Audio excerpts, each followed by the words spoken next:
Olá, gente querida, que alegria ter vocês aqui mais uma vez no meu podcast.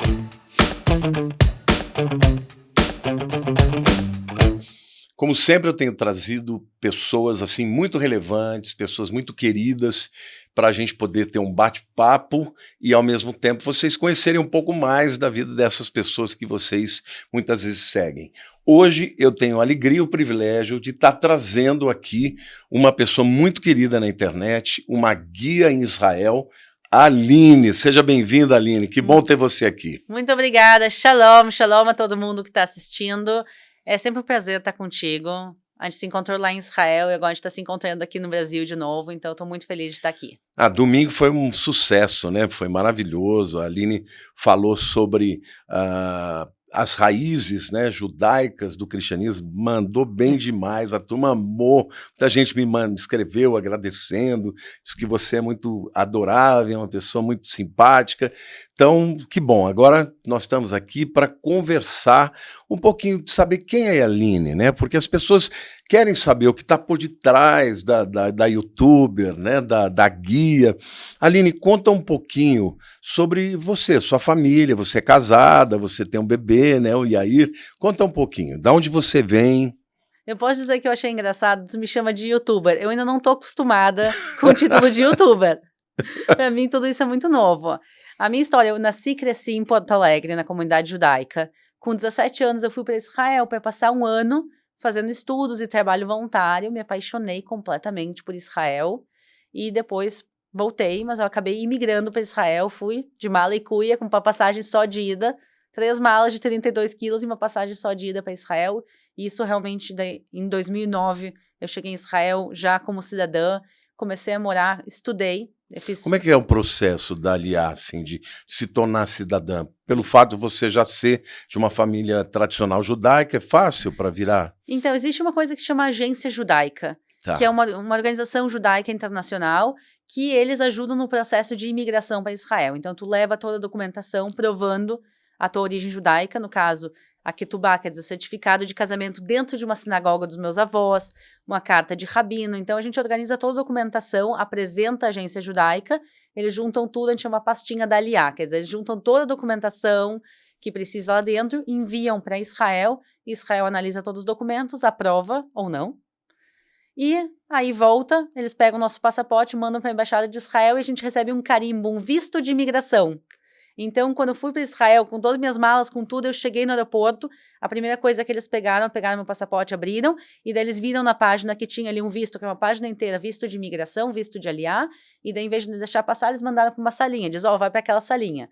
Daí eu fui para a salinha, eles chegaram, disseram, bem-vinda, qual nome tu quer ter aqui em Israel? Qual vai ser teu nome? Por quê? Muita gente, quando imigra para Israel, muita gente, quando faz Aliá, muda de nome. Uau, mas por quê? É uma tradição, tu está voltando às tuas raízes, porque o povo de Israel passou 2000 anos no exílio, muita gente adotou nomes estranhos, nomes de outras nações. Meu nome Aline também não é o nome originalmente judaico. Eu tenho 2 nomes, meu nome judaico e meu nome... E qual que é o seu nome judaico? Ilanit. Ilanit? Agora me pergunta qual o significado. Qual o significado? Sapo. Você tá de brincadeira. Não. Não é tzfarder? Então, tem é tipo sapo e rã, são 2 palavras diferentes. Então, Ilanit é tipo um sapo pequeno. Tá. Então, meu nome é sapo, em hebraico. Não porque meus pais botaram isso de propósito. Meu pai achava que era flor quando ele botou meu nome. Existem outras Ilanit em Israel, não sou a única. Tinha uma cantora, inclusive, muito famosa, brasileira israelense, chamava Ilanit. Então, meu nome é Ilanit em Israel. No judaísmo. Então, quando eu imigrei para Israel, eles perguntaram qual tu quer que seja o teu nome. Eu disse, olha, eu quero manter meu nome Aline, eu tenho apego aos meus 2 nomes, tanto Ilanit como Aline, então mantive o meu nome. Mas lá você... Aline. Aline no dia a dia. Mas nas questões judaicas, é Ilanit. Então, por exemplo, eu estava com um rabino... Tzfarder é mais a rã, né, do que o sapo. Eu não sei exatamente qual é qual, para ser bem sincera, mas...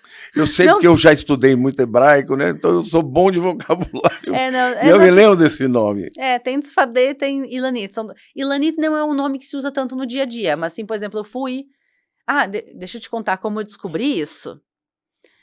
Quando eu tinha 18 anos, Eu fui para uma parte da minha família, assim, são um primo do meu pai que mora em Israel, e eles são ortodoxos, assim, mas ortodoxos mesmo, muito, muito religiosos, e eu fui à casa deles, e o pessoal que é religioso, eles conhecem tanto o hebraico moderno como o hebraico bíblico, e eu fui, estava sentada na mesa, e daí alguém deles perguntou, mas qual é o teu nome judaico? E daí eu disse, Ilanit.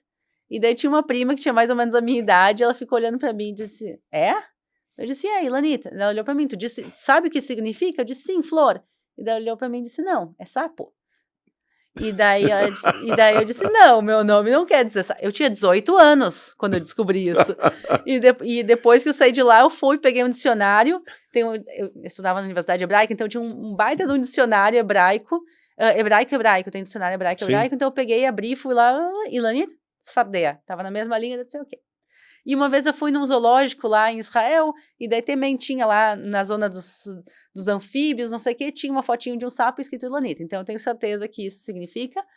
Mas o que eu estava dizendo antes é que realmente a gente usa para questões judaicas. Então, por exemplo, eu fui me encontrar com o Rabino Sani.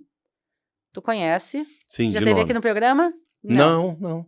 Então, o Rabino Sani é um rabino conhecido aqui da comunidade judaica de São Paulo. E a gente gravou algumas coisas juntos, e no final ele disse, olha, eu quero te abençoar. E daí ele foi e perguntou, qual é o teu nome? Daí eu disse, Ilanit Bat Beile, que esse é o meu nome judaico. Então, no dia a dia, quando a gente estava conversando... Filha de Beile, né? Exatamente. Então, no dia a dia, quando a gente estava conversando, ele me chama de Aline, mas na hora de botar as mãos e abençoar, ele vai dizer Ilanit. Então, tem essa diferenciação, e eu tenho os dois nomes até os dias de hoje, mas Israel com Aline, não é Israel com Ilanit. E quando você entrou em Israel, você falou para eles que era Ilanit. Exatamente, eles pedem também para te escrever, porque tem uma questão de grafia. Como tu vai escrever, eu mudei a grafia do meu nome também, depois, porque o alfabeto hebraico é complicado, então eu mudei um pouquinho a grafia do meu nome, mas eles querem que tu escreva o nome. Mas o Aline você também escreve em hebraico, né? Então. É Aleph, Lamed, Nun... E tem o rei no fim? Então, aí é exatamente o problema. O rei no final, que seria a última letra, ele pode ser tanto A como E. Então, tu pode ler Alina e Aline se escreve exatamente igual. E eu não gosto do nome Alina. Nunca gostei. Então você tirou o E, o rei? Então, eu botei o Yud no final. Então, meu nome... Aline. Aline. Então, meu hebraico... então ficou um Hirek Yod no fim. Um Yud. O Yud. Exatamente. Então, eu mudei a grafia do meu nome para ficar Aline. Então, meu nome em hebraico é Aline.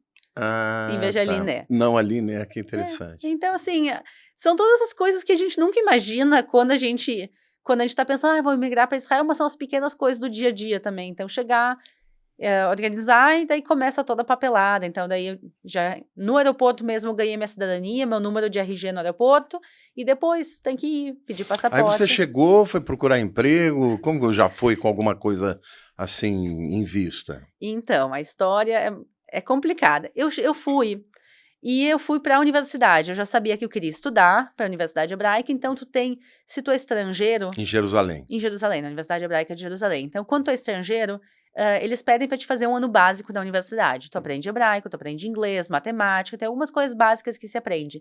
Então, eu já tinha me inscrito na Universidade Hebraica, já tinha avisado que eu ia morar lá, porque eu ia morar nos dormitórios de estudante. Então, eu cheguei direto para a universidade. Então, quando eu cheguei lá, eu fui bater na porta da universidade e dizer, Shalom, cheguei, vim aqui morar nos dormitórios. E daí eles olham para mim e disseram, os dormitórios só abrem daqui uma semana. Eu cheguei em Israel sem teto, minha primeira semana foi sem teto. E aí você foi dormir onde? Então, assim, amigos da minha irmã, a gente começou a ligar e dizer, olha, assim, e eu com 3 malas de 32 quilos. Então, eu peguei as minhas coisas e a gente, assim, o pessoal em Israel é muito solidário. Então, assim, algumas pessoas abriram as portas pelos primeiros dias até eu poder morar nos dormitórios. Depois eu fui e eu fiquei morando nos dormitórios da universidade nos anos seguintes, até me organizar. E foi lá que você fez o curso de guia ou não? Então, eu fui para a universidade e eu queria estudar nutrição. Porque todo mundo dizia que eu tinha que escolher uma profissão séria. Meu sonho sempre foi fazer história. E todo mundo dizia, não, história não é uma profissão séria, não tem emprego nisso. A Aline, de 17 anos, ouvia as pessoas. Então, quando eu me inscrevi pela faculdade pela primeira vez, quando eu me inscrevi, eu acho que eu tinha 16 ou 17 anos. Eu terminei a escola um pouco cedo, então fui. Então, assim, todo mundo dizia, não, tem que estudar alguma coisa séria. Então, quando eu fui para Israel, eu disse, ok, o que é sério, o que eu gosto? Vamos estudar nutrição. Então, eu fui para nutrição. fiz o primeiro ano e aí começaram a me ligar para me chamar para fazer uns bicos de trabalho. Assim, olha, tem um grupo de jovens chegando em Israel, eles têm guia, mas a gente precisa de alguém que ajude na questão moral, vamos dizer assim, ajudar, são jovens vindo. Então, assim, começaram a me chamar para fazer pequenos trabalhos no mundo do turismo. E eu acompanhava o grupo e eu assistia as explicações do guia. E eu olhava, assim, com os olhinhos brilhando e dizia, uau! Uau, queria saber isso tudo. Porque eu era apaixonada por história. E Israel viajar é uma história. E daí eu olhava, assim, e dizia, eu quero ser assim quando eu crescer. E depois de alguns grupos eu disse, ok, eu quero fazer o curso de guia. Como se faz? Eu comecei a me informar e eu fui e falei com o chefe de todos os guias. Não vou dizer o nome dele porque talvez ele assista. E eu cheguei e falei para ele assim, olha, eu tô pensando em fazer o curso de guia e queria a tua opinião. O chefão de todo mundo. E ele olhou para mim bem sério e disse, eu não acho que tu leva jeito. Ele disse, tu é mulher, tu é jovem, não é para ti. E eu Preconceito, né? Pois é, assim, mas eu fiquei pensando um tempo, e eu disse, tá bom, eu vou ser adulta, eu vou ser séria, eu vou ser nutricionista, mas eu vou fazer o curso de guia só por hobby, Eu realmente acreditava nisso, então quando eu comecei o segundo ano da faculdade de nutrição, eu comecei em paralelo também faculdade de turismo, eu fiz 2 faculdades em paralelo, então assim, era uma correria fazer as duas, mas eu terminei as 2 faculdades, e eu nunca trabalhei um dia na minha vida de nutricionista. Eu terminei e direto já fui para o mundo do turismo. Primeiro porque eu realmente comecei... E quando você fez em hebraico ou em inglês? Eu fiz as 2 em hebraico. E você já tinha nível para entender logo que você chegou? Olha, eu fiz um ano, esse primeiro ano que eu fiz, que eu aprendia, que eu estava fazendo trabalho voluntário, eu aprendi a me comunicar, mas eu não sabia ler e escrever direito. Porque eu aprendi no dia a dia, então eu sabia me comunicar, mas assim, a leitura e a escrita era quase zero. Eu sabia o alfabeto, mas não realmente ler e escrever. Mas no segundo, e daí nesse ano básico da universidade, eles ensinavam muito hebraico pra gente, então eu tinha um nível médio. E daí quando eu comecei realmente a estudar nutrição, eu disse, eu sei hebraico, eu me comunico, eu leio, escrevo o básico, suficiente. Cheguei à primeira aula, na primeira semana, anatomia. Como se diz pâncreas em hebraico? E daí eu descobri, lav. Mas assim, eu lembro... lav? Então eu tava tão feliz que eu já estava desenvolvendo o hebraico, eu já conseguia me comunicar, que eu tinha feito no ano básico também, eu fiz matemática, eu fiz cálculo em hebraico no meu primeiro ano. Então eu disse, olha, se eu consigo fazer cálculo, eu consigo também fazer as outras coisas. Mas não, números é fácil. Mas agora na hora de então, assim, foi realmente desafiador. Mas eu sempre fui com a cabeça de, eu tô vindo para ficar, eu tô vindo para me esforçar, e Israel é um país de imigrantes. Judeus do mundo todo estão voltando para Israel. Então, Israel e as universidades estão adaptadas para isso. Deixa eu fazer uma pergunta. Eu tenho uma opinião, eu creio que isso é até é um chamado de Deus, é uma coisa que eu creio que vem de Deus mesmo, né? As profecias de Ezequiel dizem, né, que Deus iria trazer o seu povo de todas as nações. E o interessante é que Ezequiel foi um profeta do exílio, né, babilônico. Ele estava lá à margem do rio Quebar e tudo. No entanto, quando Deus fala que ia levar o povo de volta, ele não fala que vai levar da Babilônia. Ele fala de todas as nações. Então eu creio que tem mesmo uma vocação de Deus, mas o que explica, assim, humanamente falando, se você tem alguma explicação, de pessoas, por exemplo, saírem de países que a situação é muito ruim, dá para entender. Mas você vê gente vindo da Europa, da América, dos Estados Unidos, que é uma nação poderosa, uma nação, né, maravilhosa, e as pessoas querem abandonar aquilo para ir para Israel. Como é que você explica isso? Bom, eu não sei explicar, na realidade, é uma coisa, mas eu me sinto em casa em Israel. E às vezes é triste dizer isso porque eu sou brasileira também.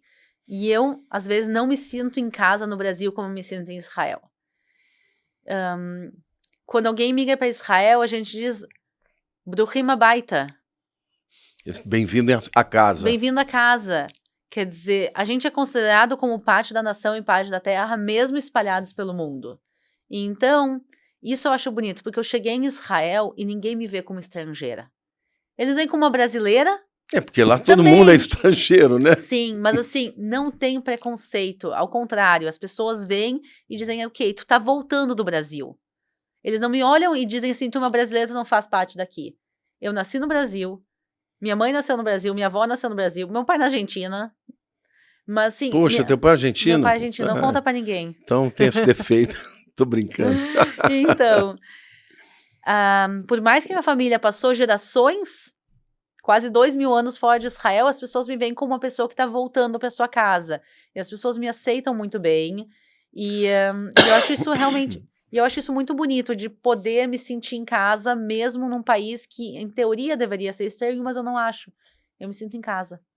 E como que você conheceu o seu marido? Como é que ele chama? Meu marido se chama Sefi. Sefi. O nome, ele não gosta do nome completo, assim, que eu chame na mídia, mas vamos lá. O nome completo dele é Eliasaf. Eliasaf. Quer dizer, Deus acrescentou. Então, que é a mesma raiz do nome de Yosef, né? Que é aquele que acrescenta. Exatamente. Eli, quer dizer, o meu Deus acrescenta, né? Eliasaf. Exatamente. Então, Eliasaf, a gente chama ele de... bonito o nome. Bonito. Mas ele gosta de se chamar de Sefi. Então, no dia a dia, a gente chama ele de Sefi. E a gente se conheceu na Suprema Corte de Justiça de Israel. Uau! Nada romântico o lugar. Então, a gente, quando guia em Israel, a gente mostra não só os locais, assim, esse local turístico, não, a gente mostra Israel como um todo. Então, eu tinha grupos que eu levava para a Suprema Corte de Israel. Então, levando um grupo para a Suprema Corte, a gente se conheceu lá, porque meu marido estudou Direito, ele estava fazendo especialização na Suprema Corte, então ele estava trabalhando lá, eu estava guiando lá, e a gente se conheceu. E o resto da história. Que legal. E quando foi isso? Isso foi em 2015.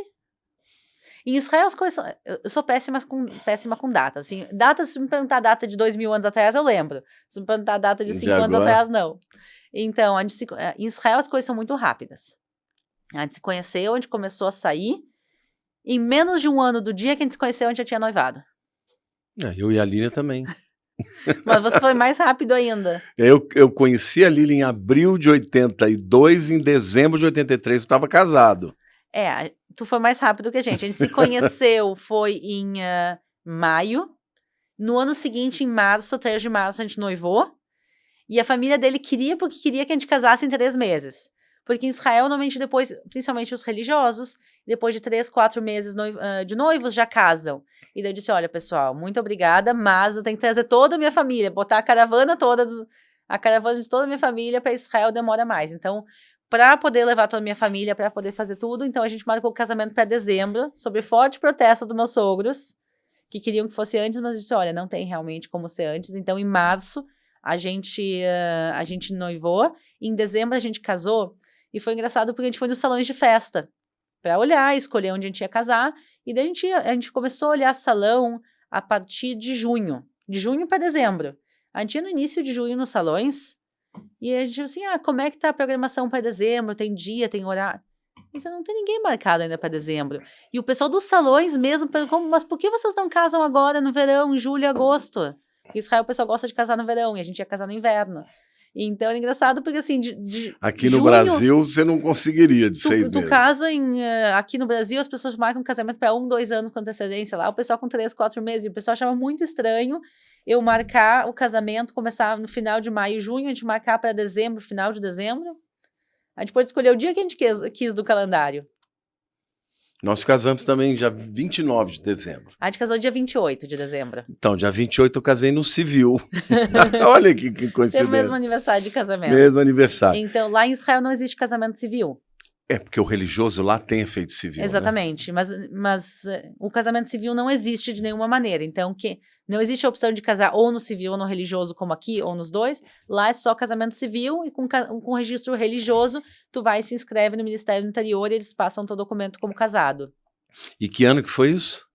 Você casou? Eu tô passando vergonha em rede nacional, que eu não sei que ano a gente casou. A gente casou em 2016? 2017? Não sei. Acho que 2016.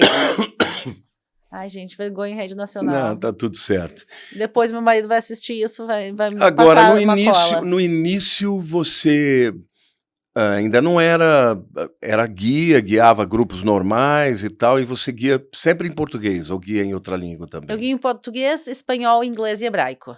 Então eu guio nos 4 idiomas, mas principalmente eu guiava português porque tinha muito brasileiro indo. E a gente precisava guiar, e eu também gosto de guiar muito brasileiro. Mas tem gente lá em Israel que pega um grupo com guias?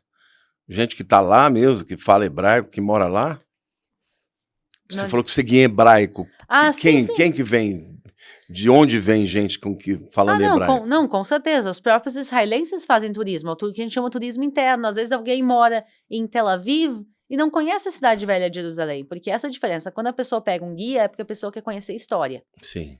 E nem sempre a pessoa conhece. Então, às vezes eu pego amigos israelenses, assim, eu conheço, já fui no Muro das Lamentações a última vez há 10 anos atrás. Eu disse, ok, vem comigo, eu te mostro o que é Jerusalém mesmo. E a gente faz e mostra e faz. E realmente mostra Jerusalém para o pessoal que às vezes não conhece. Às vezes conhece o Muro das... Israelenses às vezes conhecem uma coisa principal ou outra. O túmulo do rei Davi, o Muro das Lamentações, mas não conhecem a parte cristã, não conhecem muitos lugares novos, museus, toda a explicação. Então a gente guia também em hebraico. Agora, o que significou para você essa pandemia? Porque deu uma guinada na tua vida, né? Assim, foi uma mudança, assim, muito radical. Por quê? Eu lembro, o último dia que eu guiei foi dia 5 de março de 2020. Eu não lembro o ano que antes, em abril eles fizeram o lockdown. Pelo menos aqui no Brasil. Não, já na metade de março fecharam as fronteiras em Israel. Mesmo antes de começar o lockdown, foi em fase. Israel primeiro fechou a fronteira para a China, e depois foi fechando para país, para país, para país. E aí, eu acho que no dia 12, se eu não me engano, 12 de março, eles fecharam Israel completamente. E a gente, como guias, a gente estava assistindo isso dia após dia desde janeiro. Em janeiro já tinha começado as conversas, em fevereiro eu acho que fecharam para os chineses, e de repente, assim, dia 5 de março, eu terminei de trabalhar, tinha um grupo para chegar, tinha uns dias de folga e o próximo grupo para chegar, e simplesmente já me ligam da agência e disseram, o grupo não vai vir. E aí, a associação, o sindicato de guias tirou uma carta de demissão coletiva. Todo mundo foi demitido? Demissão coletiva. Então, a gente pegou, imprimi a cartinha, assinei meu nome e levei até o... eu não sei como se diz, o departamento de desemprego. Aqui é o Ministério do Trabalho. Então, tem lá um departamento do Ministério do Trabalho que é para desemprego, então eu fui lá, assinei a cartinha, levei, e era engraçado porque eu fui lá, a fila toda eram guias praticamente, assim, era assim, 90% do pessoal eram da área do turismo e praticamente todo mundo era guia, porque o resto do pessoal ainda estava vendo o que estava acontecendo, os guias a gente já tinha entendido que a gente não ia trabalhar mais, então a gente foi lá assinar e dizer, olha pessoal, a gente foi demitido, e a gente foi, e a gente organizou toda a papelada, e aí logo depois fez lockdown geral, assim, mas teve semanas em Israel que a gente não podia sair 100 metros de distância da nossa casa. A não ser para emergências, para supermercado, isso e aquilo. Então, a gente realmente ficou muito fechado e a gente não sabia muito bem o que fazer. Assim, era um clima muito deprimente, tanto em Israel como no Brasil. E aí surgiu a ideia de fazer um videozinho. Eu acho também, um dos motivos que eu fiz no início é que tinha algumas pessoas que era para mim, que eu deveria guiar, que começaram a ficar doentes de corona. Então eu disse, ok, tu não pode vir? Eu vou. Então eu comecei a fazer um videozinho ou outro, assim, com o celular mesmo, de pé, todo meio assim, erradinho, mas eu disse, vamos fazer, mostrar para as pessoas. E aí alguém disse assim, abre um canal do YouTube, e eu respondi assim, não levo jeito para isso, que nem eu não levo jeito para guia. Então eu disse, olha, não levo jeito, mas isso ficou cozinhando na minha cabeça uma semana, eu disse, olha, o que eu tenho a perder? Vamos abrir um canal de YouTube. Fui, abri o canal, comecei a colocar os videozinhos, e assim, isso foi muito bom para mim, porque me dava uma ocupação.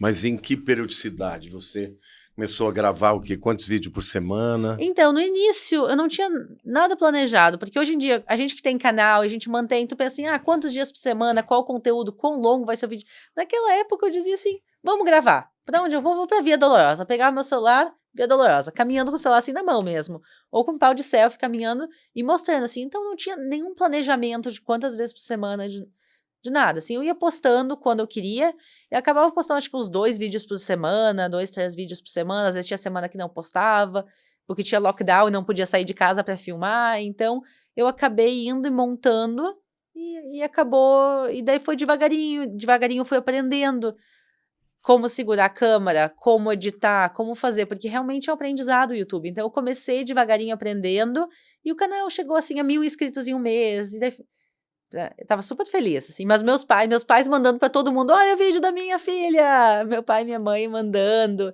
os amigos, quer dizer, todo mundo no início tava, assim, bem empolgado com a ideia, e eu acho que também era, assim, pra tirar a nossa cabeça da pandemia, assim, as pessoas falecendo, era um clima muito ruim, então eu acho que isso foi uma escapatória. E quanto tempo demorou para ele começar a explodir? Teve algum vídeo especial que teve muita visualização e foi o início de tudo? Então, assim, nos primeiros meses eu tinha 1.000 inscritos, novos inscritos por mês, 2.000, assim foi crescendo.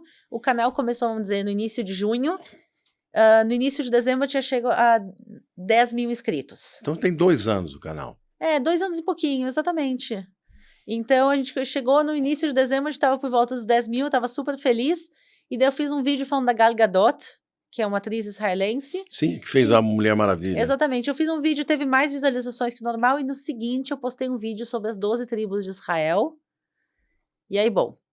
E aí eu descobri que é um assunto que muita gente se interessa.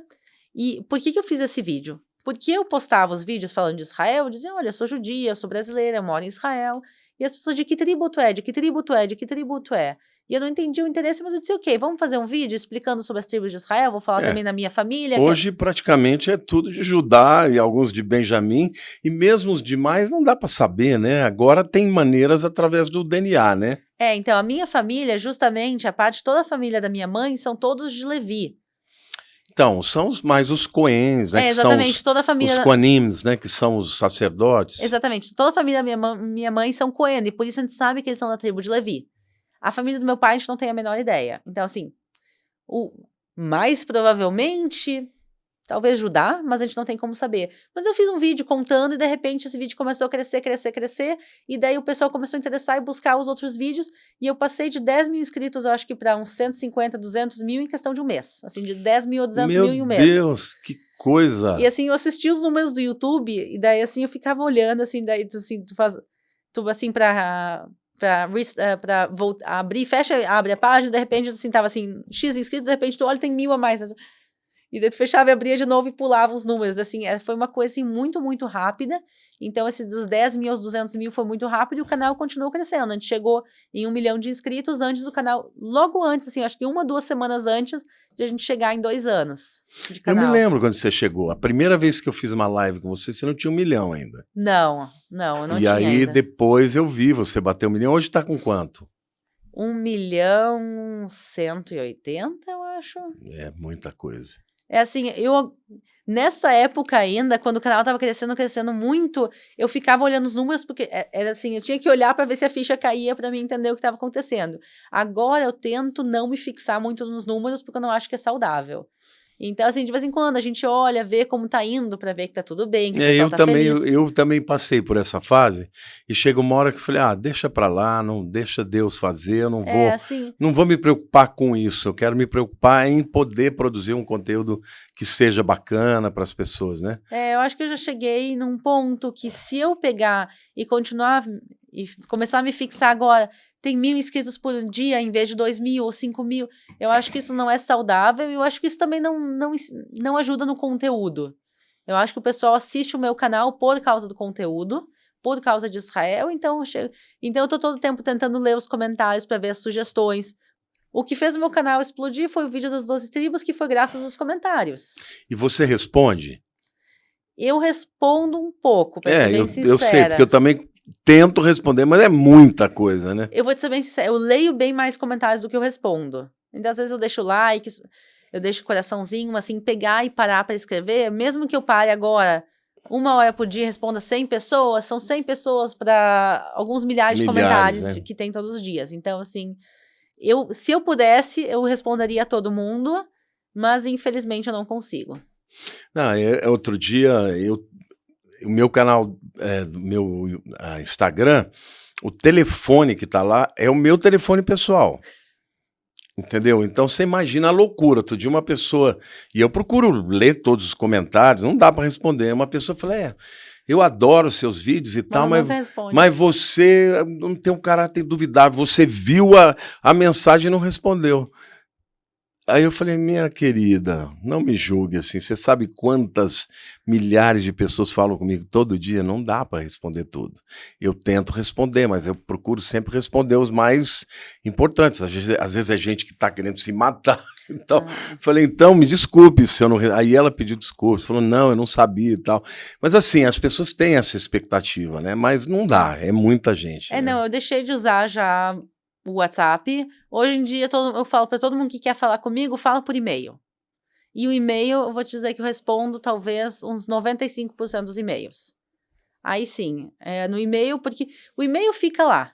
Então a gente vai, tenta responder para todo mundo, tudo bonitinho. Então, e-mail eu respondo, mas porque senão fica o direct do Instagram, o direct do Facebook, fica o WhatsApp, fica isso, fica os comentários. Então, os comentários do YouTube eu leio o máximo possível e eu realmente tento responder o máximo possível do e-mail. E no caso, por exemplo, seu marido não fica com ciúmes pelo fato de você ter muito tempo para dar para o YouTube? Porque uma coisa é gravar, né, que é tudo bem, faz parte, né, do seu trabalho e tudo. Agora outra coisa é você começar a ter esse tempo com envolvimento, né.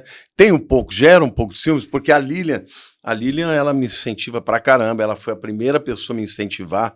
Quando ela começou a falar: "Invista", na época era o Facebook, né, "invista". Eu falava: "Pra quê, Lilian, tal?". Ela: "Não, tá todo mundo fazendo". Eu falei: "Tá bom, vamos fazer". E na pandemia aconteceu a mesma coisa com o meu canal, né, meu canal explodiu, assim, de uma forma que saiu de 30.000 para 1.000.000 num ano. Uau! E mas no início eu resistia, não queria, porque eu já tinha muitas coisas e tal. Só que às vezes, quando eu estou respondendo à noite ou num momento que você sai para jantar, ela: "Não, agora sem celular", a família inteira já fala: "Ninguém pode celular". Ele sente um pouquinho de ciúmes, como é que é?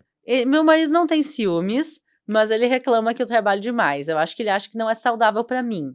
E não é E mesmo, não né? é mesmo. Então, assim, um dia eu ainda vou achar um equilíbrio perfeito, um equilíbrio melhor, mas eu tô sendo bem melhor. Eu tô tentando, assim.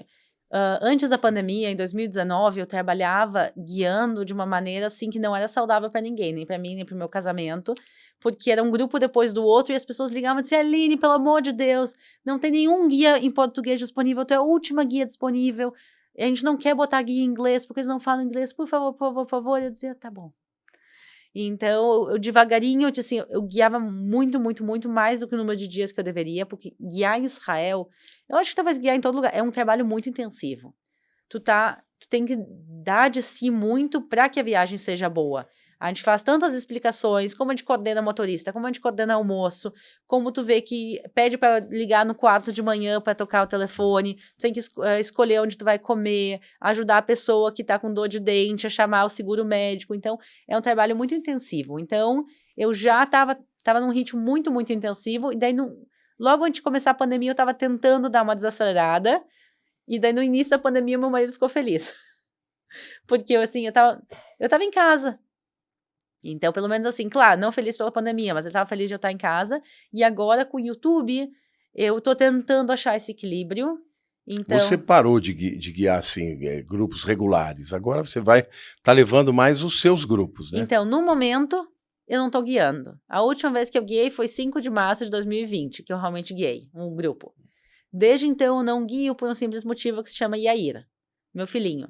Porque no momento que as fronteiras reabriram e começou o trabalho, eu estava grávida, com barrigão, e depois com um filho pequeno. Então, meu filho agora está com quase 8 meses. Quando ele completar 9 meses, aí ele vai para a creche. Aí eu vou adaptar ele na creche, aí eu começo a guiar. E realmente, eu vou guiar os meus grupos, os grupos do canal, a Caravana Israel com a Aline. Um dia a gente ainda vai fazer uma caravana juntas. Vamos fazer Um sim. dia.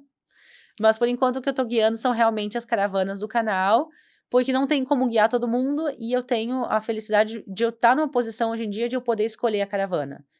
E daí eu te comentei isso antes também, que eu sou a chata que diz até a quantidade de garrafas de água que tem que ter no ônibus. Então eu organizo itinerário, restaurantes, comida, horários, tudo, tudo, tudo sou eu que faço, porque eu acho importante, já que leva meu nome também, eu quero que saia perfeito. Que ótimo. Bom, depois que você começou a fazer o canal, você começou a ser muito mais conhecida, né, tanto em Israel quanto aqui no Brasil também, né. Eu fui a última vez para Israel em 2019, A minha caravana de 2020 era junho, porque eu sempre viajava nessa época de junho, né? Que eu gostava dessa entre safra, né? Depois de Pentecostes, Sim. mas antes de Tabernáculos e tal. Então, nesse período, tem um período aí que não tem muitas festas e é melhor levar, né? Porque eu já fui em Tabernáculos, Sucotes, mas é assim, é impossível andar em Israel, Cheio. né? É muito cheio. Mas essa vez que eu fui esse ano, eu fiquei assim, chocado com o tanto de gente que me parava para vir falar comigo.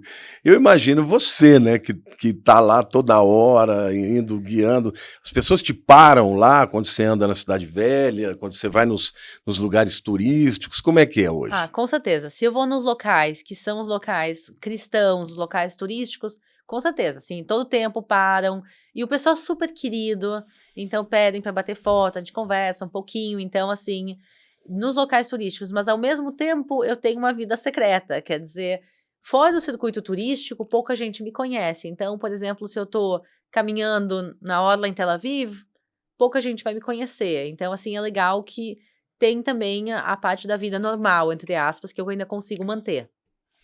É, isso é muito importante, porque na verdade o povo judeu que está aqui não está seguindo o YouTube de alguém falando de Israel em português, né? Só se forem os brasileiros mesmo, mas tem os brasileiros também que vieram morar aqui, que são judeus e que te Sim. conhecem. Não, com certeza. Eu estava caminhando na Hebraica outro dia, tem gente da comunidade judaica que parou, conversou comigo. Então, tem os judeus que eu sei que são. Ah, você foi na Hebraica aqui? Eu fui na Hebraica passear, levar meu filhinho para brincar na Você é brinquedoteca. sócia?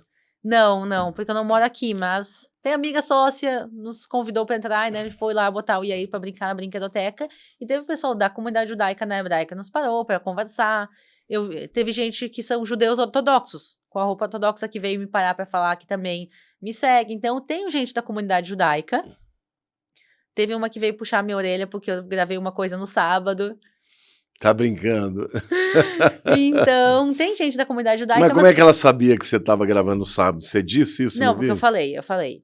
Eu evito gravar no sábado, mas teve um vídeo específico que eu falei uma coisa no sábado e ela viu e ela foi lá puxar minha orelha. Meu sogro fez a mesma coisa. Meu sogro viu e puxou minha orelha por causa disso. Mas, mas se a gente for olhar, tem 120 mil judeus morando no Brasil. Se todos os judeus do Brasil são inscritos no meu canal, ainda é 120 mil pessoas. E se a gente contar Pelo menos 1 milhão mais de 1 milhão, quer dizer, então eu sei que estatisticamente a maior parte do meu público não é judaico, são cristãos que amam Israel. Uma pergunta que eu sempre gosto de fazer para os judeus. A história dos judeus foi uma história de muita perseguição, de muita dor, né? E até com razão, os judeus, durante muito tempo, olhavam os cristãos como os inimigos, né? Porque ao longo da história, de fato, né, Lutero, Calvino, muitos cristãos tiveram uma visão antissemitista, né? Os judeus mataram Jesus, então eles merecem, né, ser perseguidos. E o próprio Holocausto aconteceu por conta, né, de haver uma anuência do próprio povo alemão com a influência de Martinho Lutero, que foi antissemitista. Não é que ele tivesse um viés assim, eu sou contra judeus, mas olhava o judeu como povo culpado. Isso mudou muito no século XX, especialmente quando os cristãos evangélicos passaram a ter o entendimento do que é o povo judeu, da bênção que está sobre o povo judeu, né, da bênção de Abraão, aquela visão quando Deus fala para ele, eu em ti todas as nações da terra serão abençoadas, quer dizer, a bênção que está em Abraão não é só para o povo judeu, é para todas as nações, né, as etnias. Então hoje, assim, os cristãos amam, os evangélicos amam os judeus, amam Israel, vão a Israel, têm alegria e prazer de conhecer pessoas judaicas, né? Existe uma consciência disso no meio da comunidade ou ainda não existe? Começou uma coisa muito nova, porque tu falou muito bem. Foram quase 2.000 anos de atrito e de conflito, e seguidamente perseguição. Então, muitos judeus têm medo. Então, seguidamente, as pessoas vêm assim, ai, Aline, eu queria ir numa sinagoga, mas a sinagoga é fechada. A comunidade judaica, por causa das perseguições, ela se fechou. Ela criou uma casca dura em volta, porque tem medo de abrir do que pode acontecer se as portas se abrirem. Então, são 2.000 anos de medo Agora chegar e dizer, ok, não, pessoal, o mundo é um pouco diferente. Tem cristãos que amam Israel, e esse número de pessoas está crescendo. Então, é uma coisa que está surgindo em Israel, que o pessoal devagarinho está aprendendo. Assim, às vezes eu converso com pessoas que nunca ouviram falar, e tem pessoas que começaram a ouvir, mas tem algumas coisas, por exemplo, na época de tabernáculos tem uma passeata. Sim, tem aquela... Pessoas do mundo todo... Eu já participei dela. É linda. É Pessoas linda. do mundo todo, não judeus, com judeus também, mas a maioria hoje em dia da E passeata são não depois, judeus. inclusive, tem uma festa num teatro lá, não me Exato. lembro qual que é o lugar, mas é um lugar grande, que termina lá com celebração e tudo, né? Mas a celebração, quem vai normalmente são os cristãos, mas essa passeata... São os cristãos. Mas essa passeata é uma passeata de maioria cristã, passando pelas principais ruas de Jerusalém. Sim. E eu lembro que ela passava do lado da minha casa, onde eu morava antes, em Nahlaot. E tu via os israelenses olhando e vendo cristãos com escritos em hebraico e dizendo o Brasil ama Israel, o Japão ama Israel, Uau. e pessoas de outras nações tocando shofar. E eles olharam e começou devagarinho a entrar. Então, devagarinho eles começaram a entender, mas realmente não são todos, e para muitos ainda esse é um conceito que ainda é novo, que existe cristão que ama Israel. Isso, em hebraico chama Notzrim Ohavei Israel. Esse conceito começou a surgir e eles começaram devagarinho a entender que ele realmente existe. Porque Notzrim é o cristão, né? Exatamente, são cristãos que amam Israel. Notzrim Ohavei Israel. De Ahavá, né? De Ahavei Israel. Eu me lembro que uma vez eu estava num voo, aqui dentro do Brasil mesmo, e o meu iPad eu tenho a Tanar em hebraico, né? Com os necudotes lá, porque sem eu não consigo ler, mas com eu leio bem. E aí passou uma senhora bem vestida, assim, né? E ela virou para mim e falou, você é judeu? Eu falei, não, sou cristão. Aí ela deu uma refugada, mas aí depois ela ficou curiosa. Ela falou assim, mas você lê hebraico? Eu falei, leio, eu estudei muitos anos, eu leio bem. Ela falou, mas por que você quis aprender o hebraico? Eu falei, porque eu quero ler a Tanar na língua original, né? E aí eu falei, depois nós amamos Israel. Ela falou, vocês amam Israel? Eu falei, claro. Por quê? Aí ela ficou conversando comigo, mas eu notei assim uma surpresa assim, enorme na atitude dela, né? Ela nunca tinha ouvido falar. Eu falei, não, existem milhões de cristãos aqui no Brasil que amam o povo de Israel. Nós nos posicionamos sempre ao lado de Israel nas questões geopolíticas e tal. Assim, eu ganhei uma amiga ali, né? Mas, às vezes, a ignorância é que mantém, né, essa barreira. Então, eu sempre pergunto, né? Até o presidente do Einstein hoje é um amigão, porque ele é um médico que é gastro, né? E um dia eu fui me consultar com ele. E, olhando pelo nome, eu percebi que ele era judeu, eu comecei a falar hebraico com ele. Aí ele falou, você fala hebraico? Eu falei, mas eu consigo me comunicar um pouco. Aí ele falou, que bacana, mas por quê? Aí começamos a conversar, virou amigo, né? E aí toda vez que eu vou lá, né, que ele me atende, ele acaba falando um pouco em hebraico comigo. Eu falei, mas vocês não sabem? Ele falou, olha, a gente não sabe. A gente não tem essa ideia. Eu falei, mas prestem atenção, tem muitos cristãos que amam Israel hoje. E eu acredito que até isso já está se espalhando também entre os católicos, né? Porque antigamente os católicos ainda tinham aquela visão, né, antissemitista, os cristãos, os judeus mataram Jesus, então, mas eu acho que hoje parece que Deus está fazendo uma coisa de aproximar mesmo, né, os povos. Não, tanto judeus quanto cristãos. Eu sinto isso também, é uma mudança, assim, eu fui morar em Israel pela primeira vez em 2007, e quando eu vinha para o Brasil em 2007, e falava para as pessoas que eu morava em Israel, a reação era uma. Hoje, em 2022, é outra. Todo mundo fala que legal. Todo mundo, em 2007, as pessoas, tu mora em Israel? Mas tu usa burca? E não é perigoso? E homem-bomba? Eu fui morar em Israel, as pessoas chegavam para minha mãe, e quando minha mãe comentava, minha filha mora em Israel, mas tu é uma péssima mãe, desnaturada, tu deixou tua filha ir morar na guerra. As pessoas criticavam minha mãe por ter me deixado morar em Israel.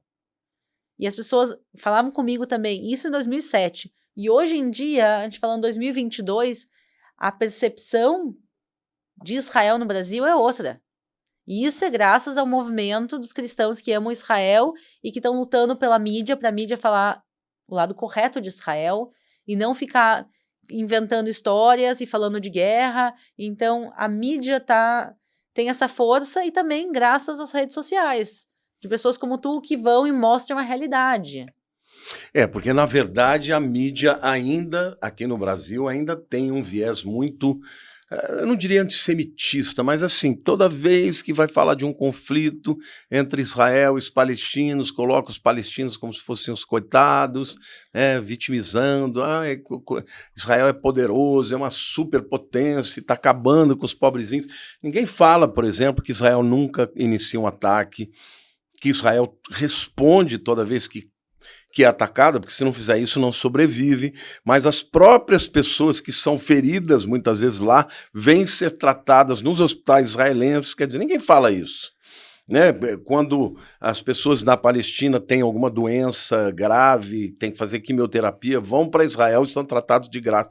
Quer dizer, Israel faz o que pode para viver numa política de paz, né? De boa vizinhança. Boa vizinhança. E uma coisa que a gente nota, quem vai para lá, é que o árabe, né, o muçulmano, o cristão que mora em Israel, ele consegue conviver bem um com o outro, né?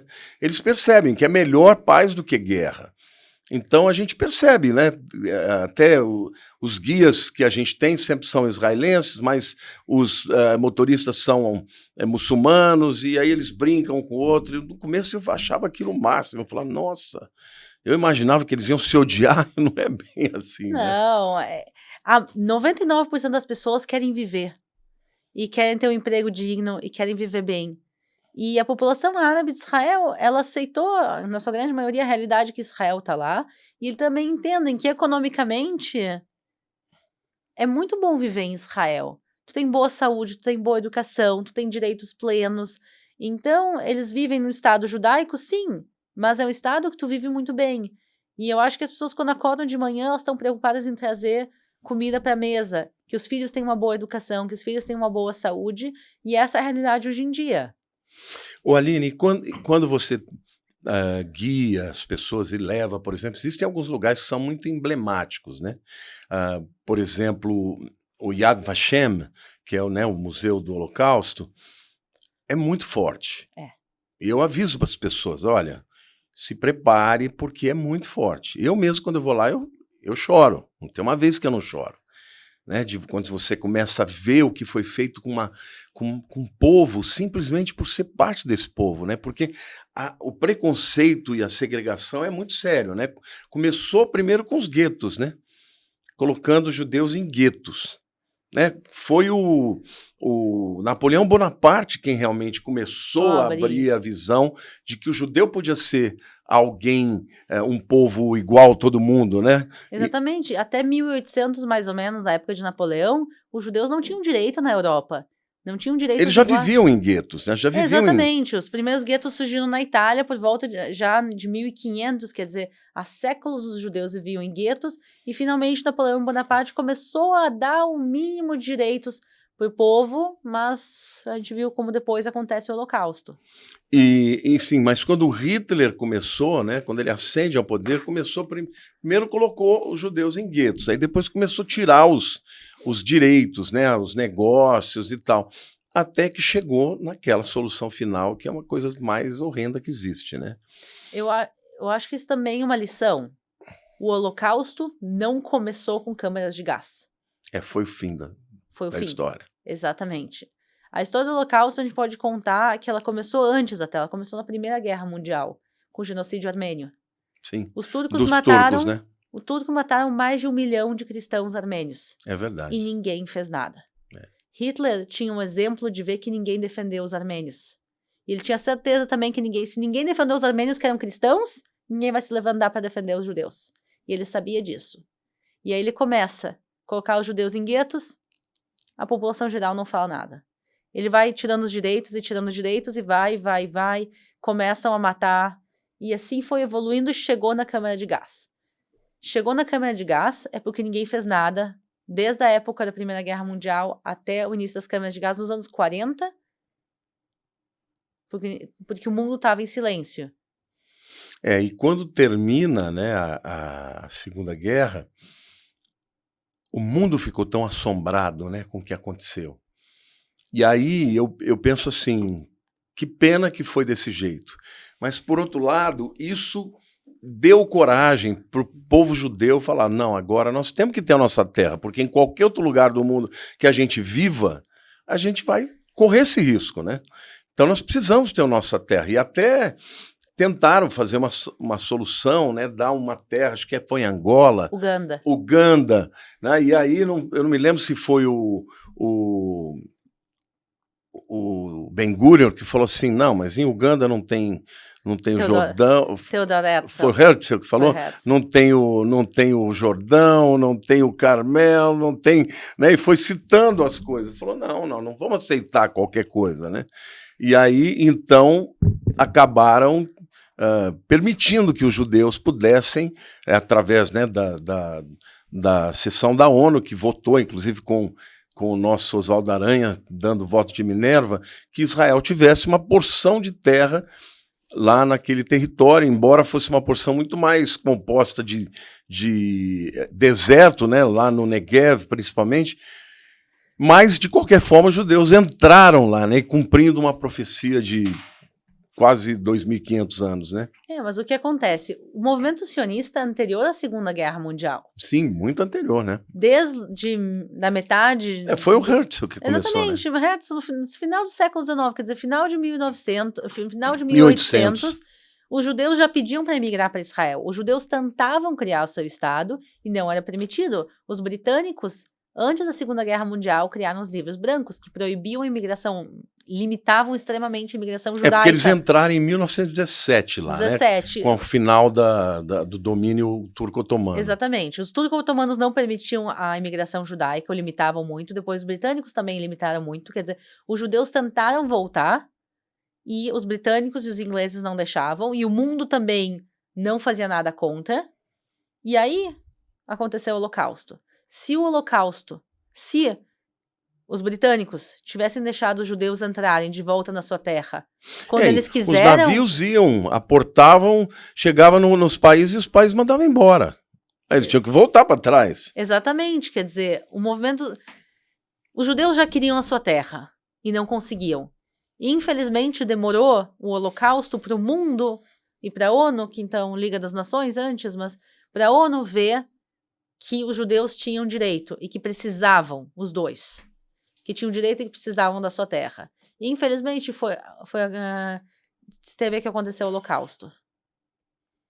E aí, quando eles entram, né, estão lá, houve a votação da ONU, mas ninguém quis impor, né, porque a Liga dos Árabes era toda contra, né, a ponto de, depois, no dia 14 de maio de 48, Davi Ben-Gurion juntar um grupo de pessoas lá em Tel Aviv, inclusive já fui lá naquela casa algumas vezes, né, que a gente ouviu, inclusive, o discurso dele, maravilhoso, assim, inflamado, né, e declarou a independência. No dia seguinte começou a guerra, né? Eu posso dizer uma coisa engraçada? Meu marido me propôs em casamento no local onde Ben-Gurion declarou a independência. Lá no museu. Ah, que legal! No museu, eu tava um dia em Tel Aviv e me ligam do museu e dizem, Aline, a gente precisa que tu venha, não sei o quê, tem um negócio de guias, e eu disse, tá, eu vou. E eu fui em um monte de reuniões e eu esqueci de ir. E daí eles me ligam e dizem, Aline, tu não vai vir? Eu disse, já tô indo. Subi no ônibus errado, cheguei 2 horas atrasada. E daí eu entro, tem a sala da independência, tem a mesa onde foi, tem um monte de cadeiras em volta, cheio de crianças, tinha umas 150 crianças sentadas lá dentro, e daí eles começam a me empurrar lá pra dentro, e daí eu digo, tem uma guia, tinha uma guia no meio guiando, e daí eles começam a me levar pra dentro, eu toda errada, cheia de mochila, cheia de coisa, eu ia viajar pra Alemanha por 2 meses em 2 dias, eu tava fechando tudo que eu tinha, tava uma correria, e de repente começam a me puxar, e daí eu disse, o que vocês querem, não sei o que, e de repente, tipo, ela vai e me empurra pro meio do palco, e de repente eu vejo meu marido saindo, meu marido saindo lá de terno, bonito, e eu disse... E daí ele vai e perguntou em português, você quer casar comigo? Tá brincando. Sim, daí ele me propôs em casamento e tinha 150 crianças, então todo mundo... Que legal. E daí uma criança olhou e disse, de verdade ou é parte do teatrinho? Você perguntou pra ele? Não, as crianças começaram a perguntar, porque as crianças não estavam entendendo. E daí meu marido disse, a gente tinha reservado o salão há 2 horas atrás, vai ser só a gente. E já que eu atrasei 2 horas, tinha uma escola inteira, um passeio de escola. Então meu marido me propôs em casamento na frente de 150 crianças assistindo. Que legal. Então, eu vejo o milagre, né, que aconteceu, porque se nós pensarmos, né, 1948 para agora, nós temos que... Bom, 70 anos foi agora, né, de 2018, né, então são 74 anos. É muito pouco tempo, quando você fala em história, para uma nação que chegou com pessoas oriundas do mundo inteiro, mas sem dinheiro, muitos oriundos do próprio Holocausto. E em 74 anos é uma nação pujante, forte, poderosa. A que você atribui isso? A bênção de Deus está tudo certo, a gente entende, mas qual foi o segredo de Israel? O que esse povo faz para poder evoluir tanto, para se tornar uma superpotência, né? Porque hoje Israel é uma superpotência. Eu acho que tem algumas coisas. Eu acho que tem a primeira, a importância que Israel dá para a educação. Em 1917, se começa a construir a Universidade Hebraica de Jerusalém. No dia que os britânicos chegam, Israel vê a oportunidade de começa a universidade. Então, Israel investe em universidades, em toda a questão de educação, mesmo antes da criação do Estado. Que inclusive foi apoiada por Einstein, pelo próprio Freud, né? Homens assim, judeus importantíssimos no mundo, né? Exatamente. Então, se dava uma importância muito grande para a educação. Eu acho que isso é fundamental para construir uma sociedade. E segundo, eu acho que a ideia de que a gente não tem outra nação. As pessoas que foram e criaram em Israel olhavam para trás e viam a destruição que aconteceu com os judeus da Europa. A expulsão e os massacres de judeus na Europa, no leste europeu, nos países árabes. O preconceito que os judeus sofriam também em outras nações, mesmo onde não aconteceu o Holocausto. Os judeus que vinham nos Estados Unidos, que prosperavam, ainda assim eles sofriam preconceito. Então, acho que quando as pessoas criaram Israel, disseram, essa é a nossa terra. E a gente não tem outro lugar. Tem uma música que se diz En li eretz acheret, gam she'admati bo'eret. Quer dizer, eu não tenho outra terra. Eu não tenho outra terra, mesmo quando a minha terra está pegando fogo. Isso é música de criança. De criança. É assim, é uma música assim, que as crianças cantam também. Então, assim, tem essa ideia de essa é a minha terra, pode estar pegando fogo, pode ser deserto, pode ser duna, todo mundo pode achar que dá errado, mas essa é a minha terra. Então, acho que o povo lutou, deu de tudo de si para dar certo. E eu acho que quando a nação se juntou, e não cada um por si, assim, eu quero fazer dinheiro, eu quero ir embora daqui, ou quero ter uma casa bonita para mim, não, eu quero que a minha casa seja bonita, mas eu quero também que a casa do vizinho seja, e que a rua seja asfaltada, e eu quero que, se precisar, eu vou defender o país lutando, quer dizer, eu acho que essa dedicação que as pessoas deram de si para o país, porque é o único que a gente tem. Eu achei muito interessante você falar dessas duas questões. A primeira, educação, essa eu já tinha uma consciência a respeito disso, porque eu me lembro que a primeira vez que eu fui a Israel, a guia falou para mim, eu fiz a mesma pergunta, como é que pode, né? Ela falou assim, olha, nós judeus sabemos que o nosso maior patrimônio é a nossa mente. Então nós investimos muito nisso. Porque a gente sempre teve que se virar e sobreviver em muitos lugares diferentes. Então a nossa mente e a educação sempre foi prioridade em Israel. E isso é histórico desde os tempos em que Moisés, né, escreveu o Deuteronômio, o Shema Israel, né? É passar de pai para filho, né? O próprio ensino da Torá para o menino quando chega no Bar Mitzvah, que ele vai ter que ler. Então, assim, é uma nação que tem como centro a lei, o conhecimento, o entendimento, né, da verdade.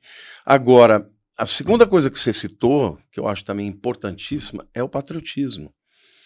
Agora no Brasil está uma discussão, recentemente uma cantora pisou na bandeira, cantora brasileira, ela estava dando um show lá fora do Brasil e ela simplesmente fez uma sambadinha em cima da bandeira brasileira. Eu falei, meu Deus do céu, que mundo é esse, né? Que as pessoas pisam no próprio símbolo, né, da pátria.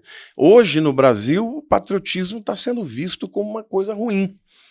E o que você falou, eu acho que é muito importante. Quer dizer, como uma nação vai poder enfrentar os inimigos se não tiver amor à própria pátria, ao território né, o próprio hino, né, de Israel, Hatikvah, né, a esperança, ele fala sobre isso, né, do tempo que o povo de Israel estava longe e com saudade, né, pensando na terra que um dia teria, né, e agora chegaram, né, e eu creio que jamais sairão de lá, porque a promessa que Deus faz através do profeta Ezequiel é que quando Deus os trouxesse para aquela terra, nunca mais eles sairiam de lá.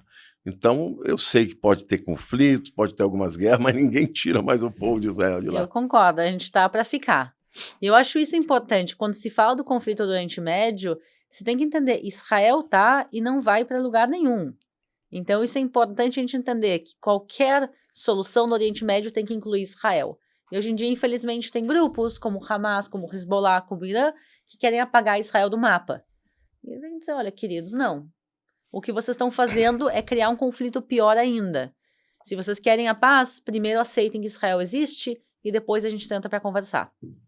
E mesmo uma paz, essa solução, né, de dois estados, uma capital com dois estados, eu não concordo muito com isso, não, entendeu? Eu sei que alguns grupos judeus até preferem, mas assim, historicamente falando, tudo que Israel cedeu por conta de paz, não resolveu. Porque quem fez a paz, eles não estavam olhando... o Yasser Arafat, ele não estava olhando dizendo, ok, eu vou pegar isso é o que eu vou ter. Não, ele estava dizendo, isso é hoje, amanhã vai ter mais, e amanhã vai ter mais. E assim a ideia era expandir o território. Assim, devagarinho, terminando Israel. Quando o Bill Clinton juntou, né, o Yasser Arafat e o Yitzhak Rabin lá no Camp David, né, nos acordos de Oslo 1 e 2, eu me lembro que o Bill Clinton falou assim, olha, eu apresentei 14 propostas. E o Arafat não aceitou nenhuma. Ele falou, ele não quer paz, ele não quer nada disso. Eles querem dinheiro dos americanos, eles querem, sabe, poder continuar fazendo guerra, aparentarem como são vitimistas, né, vítimas da pujança e da força de Israel, mas eles não querem paz. A guerra hoje em dia enriquece muitíssimo algumas poucas pessoas da liderança palestina e faz o povo palestino sofrer muito. Exato, porque eles recebem dinheiro, né, exatamente, do porque as doações chegam e não são investidas, porque eu guio na autoridade palestina. Eu circulo sem problema nenhum. Você vai lá? Sim. Eu já tive guias que não entram. Eu entro. Eu costumo em Belém colocar um guia local. Por quê? Porque os guias locais, esse é o ganha-pão deles. Então, tem guias locais, são guias ótimos, eles são cristãos, e a fonte de renda deles é guiar em Belém.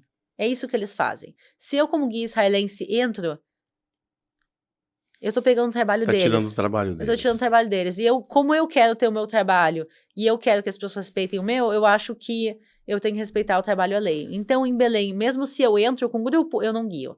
Eu faço questão de a gente pagar um guia palestino em Belém para ele guiar. Mas eu vou, às vezes, em Betânia e em Jericó, normalmente não tem guias locais.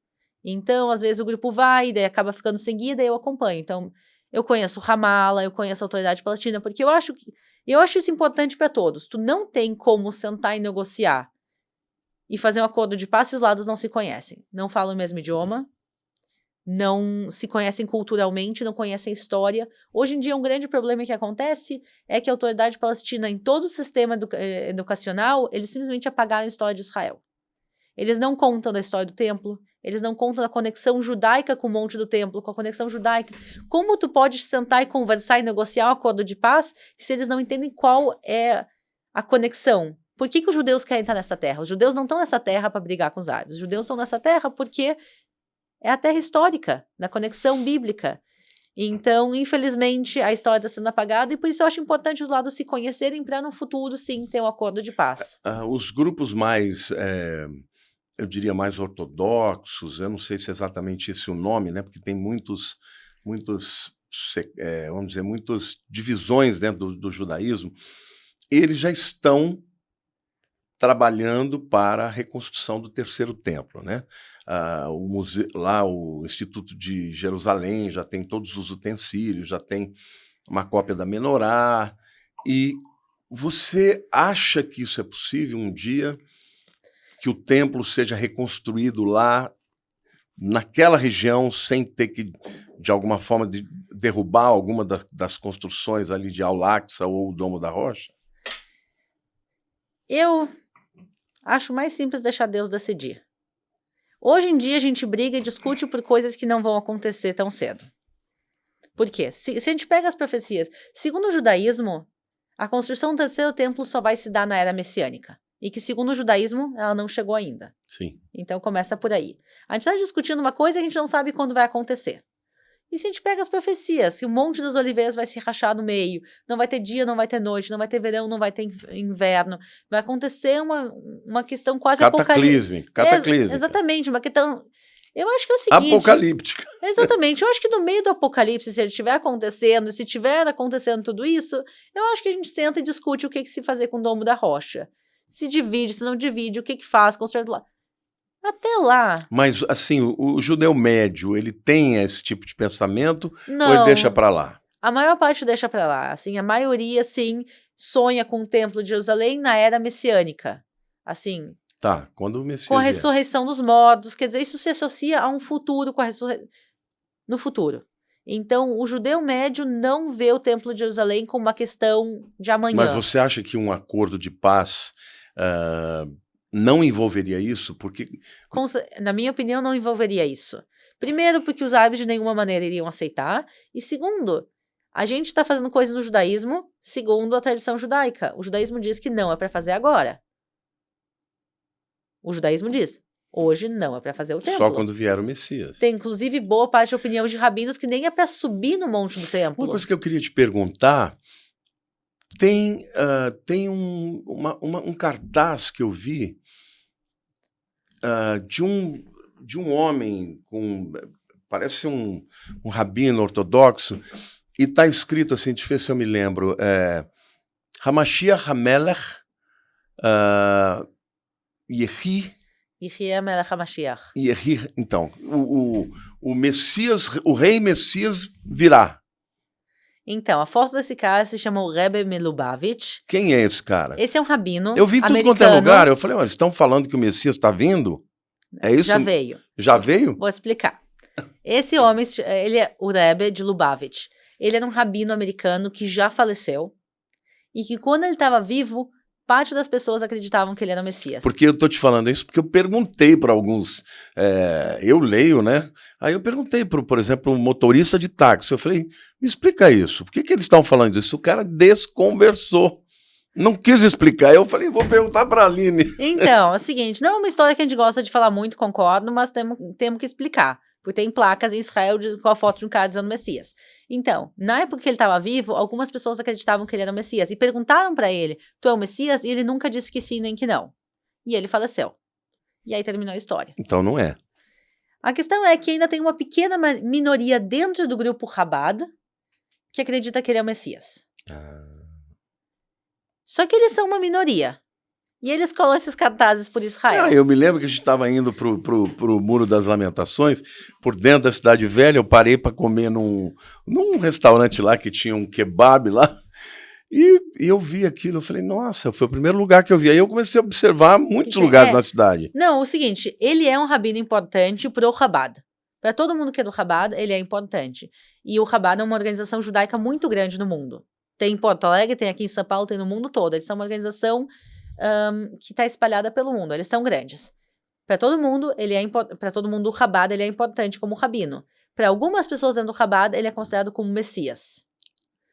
Então, é isso que eu falei. Quando eu estive aqui no domingo na palestra, e eu expliquei, eu disse, o judaísmo não é uma religião homogênea. O judaísmo tem grupos diferentes.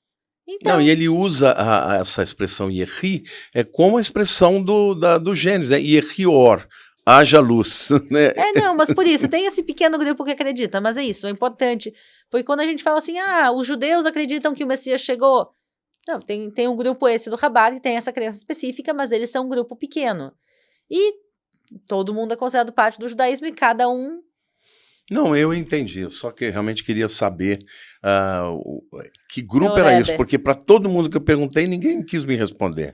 Se tu quiser buscar depois, chama Chabad, o grupo Chabad com CH no início, chabad.org, não sei o quê, tem site no Brasil, eles são uma organização internacional, e tem aqui até Chabad em São Paulo, se tu quiser, a gente coloca em contato, se tu quiser visitar um dia, saber quem eles são. Não, interessantíssimo, eu vou pesquisar. Aline, estamos chegando no fim, olha, que delícia essa conversa, esse bate-papo, saber de você, saber de coisas a respeito de Israel. Eu tenho certeza que vai ter muita gente que está nos vendo aqui, que é seu fã, que já segue o seu canal. Se você ainda não segue o canal da Aline, gente, no YouTube é Israel com Aline. Sabe tudo de Israel, você vai ter vídeos assim maravilhosos explicando a respeito, né, da Terra Santa, de Jerusalém. E ela é essa graça de pessoa que, além de conhecer muito, é uma pessoa super simpática. Queria que você olhasse na câmera ali e que falasse o que você quisesse, se despedisse, falasse alguma coisa sobre o seu canal. Também no Instagram, como é que é? Aline Guia em Israel, não é isso? Sim, a Lamartine já sabe. Então, o Instagram é Aline Guia em Israel, o YouTube é Israel com Aline. Eu quero agradecer primeiro ao convite. Eu fiquei muito feliz de estar aqui mais uma vez. Uma alegria para mim também. Vocês abrirem as portas da igreja, não só para mim, mas também para minha família, pro Yair, que está aqui atrás brincando na brinquedoteca de vocês, que é coisa mais linda.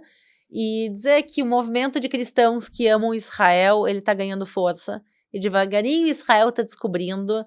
E que, para mim, que estou muito dentro desse mundo, é realmente uma coisa maravilhosa de assistir.